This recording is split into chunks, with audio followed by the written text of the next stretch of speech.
Welcome.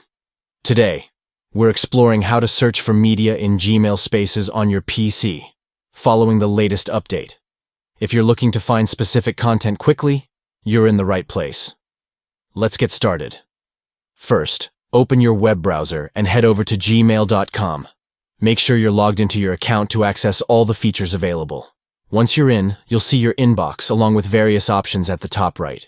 Next, look for the grid of 9 dots next to your profile photo. This is Google's App Launcher, a handy tool that gives you access to different Google services.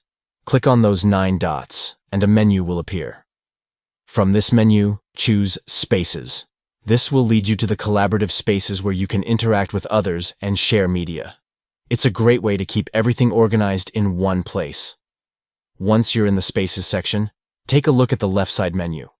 Here, you'll find the option labeled Spaces. Click on it to see all the different spaces you're a part of. This is where your collaborative projects and conversations live.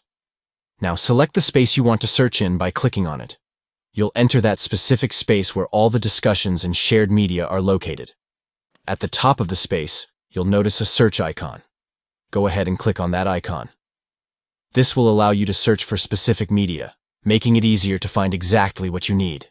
Finally, enter the keywords for what you're searching for. Whether it's a document, image, or any other media, typing in your search terms will quickly filter the results, helping you locate the content efficiently. And there you have it. You've successfully searched for media in Gmail Spaces. With these simple steps, you can enhance your productivity and streamline your collaborations. Thanks for joining me today, and happy searching.